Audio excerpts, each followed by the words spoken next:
ওয়াকফ সংশোধনী আইন নিয়ে মুর্শিদাবাদে একাধিক অশান্তির ঘটনা। ওয়াকফ অশান্তিতে রাজ্যে 3 জনের মৃত্যু হয়েছে। তাদের পরিবারকে 10 লক্ষ টাকা ক্ষতিপূরণের ঘোষণা মুখ্যমন্ত্রীর। যাদের বাড়ি ভেঙে গিয়েছে তাদের বাংলার বাড়ি দেয়া হবে বলেও জানিয়েছেন মুখ্যমন্ত্রী মমতা বন্দ্যোপাধ্যায়। এবার পাল্টা মমতাকে আক্রমণ শানালেন বিরোধী দলনেতা শুভেন্দু অধিকারী। যখন মুর্শিদাবাদে তাণ্ডব চলে তখন 4 ঘন্টা ওনার পুলিশ কোথায় ছিল প্রশ্ন তুললেন শুভেন্দু অধিকারী। যে 2-3 মারা গেছেন, 3টে পরিবারকে বিএসএফও গুলি চালিয়েছে, তার বিরুদ্ধেও অ্যাকশন হবে। আমি আমার চিফ সেক্রেটারিকে বলছি, বিএসএফ যারা গুলি চালিয়েছে কেন চালিয়েছে তার তদন্ত রিপোর্ট হওয়া উচিত। শীতলকুচিতেও গুলি চালিয়ে এরা 4 জনকে মেরেছিল।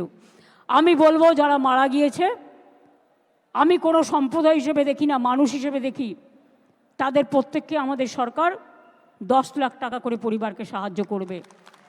যাদের বাড়ি ভেঙেছে তাদের সবাইকে বাংলার বাড়ি করে দেওয়া হবে এবং যাদের দোকান নষ্ট হয়েছে তাদেরটা এস্টিমেট করে সেটা চিফ সেক্রেটারি দায়িত্ব নিয়ে কাজটা করবেন।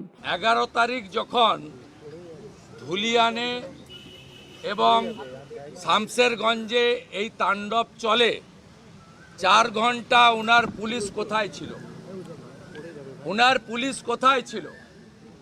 4 ঘন্টা ধরে এই প্রশ্ন আমরা করতে চাই। পুলিশকে লুকিয়ে রেখে বাড়িতে ঢুকে মৃৎশিল্পী হরগোবিন্দ দাস, চন্দন দাসকে খুন করেছেন শুধু হিন্দু হওয়ার জন্য। আপনার পদত্যাগ দাবি করি, আপনাকে আমরা জেলে দেখতে চাই।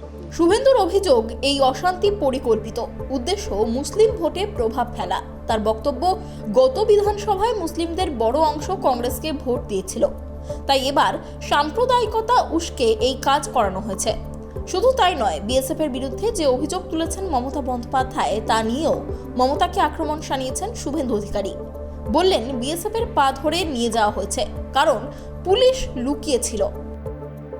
स्टेट गवर्नमेंट का पास बॉर्डर संभालने का अधिकार नहीं है, तो आपने क्यों अलाउ किया? क्यों बीजेपी का बाहर से आदमी आके आप गड़बड़ करके भाग गया? कोई फेद आपको देना पड़ेगा। आप चाहते हैं पोलराइजेशन करने के लिए, हिंदू और मुस्लिम में भागाभागी करने के लिए। आप चाहते हैं क्या आपका जुमला सरकार खाली कहे हम हिंदू का है और कोई धर्म का नहीं है। आप सिख का बारे में कहो, सिख आपको छोड़ेगा? গত লোকসভা নির্বাচনে মোথাবাড়ি, ফারাক্কা, শামসেরগঞ্জে মুসলিমদের বড় অংশ কংগ্রেসকে ভোট দিয়েছে। ঈসা খান চৌধুরী জিতেছে। তাই সাম্প্রদায়িক দাঙ্গার মাধ্যমে মুসলিম ভোটকে ফেরানোর জন্য আপনারা করিয়েছেন। আপনি আজকে সত্য স্বীকার করেছেন। এখানে 11 তারিখে হাত পা ধরে বিএসএফকে ডেকেছে, পুলিশ শাটার তুলে ঢুকে পড়েছিল, পুলিশ শাটারের ভিতরে ঢুকে গেছিল। উনি পুলিশ মন্ত্রী হিসাবে ব্যর্থ। প্রধানমন্ত্রীর সঙ্গে ইউনূসের গোপন বৈঠকের অভিযোগও তুলেছেন মুখ্যমন্ত্রী, যা ঘিরে নতুন করে জল খোলা হচ্ছে রাজনৈতিক মহলে। অশান্তির রাজনীতি ঘিরে একদিকে যখন রাজ্য সরকারের বিরুদ্ধে ক্ষোভে ফেটে পড়ছে বিরোধীরা, তখন পাল্টা অভিযোগ এনে রাজ্য সরকার বলছে পুরো বিষয়টি পরিকল্পিত ষড়যন্ত্র।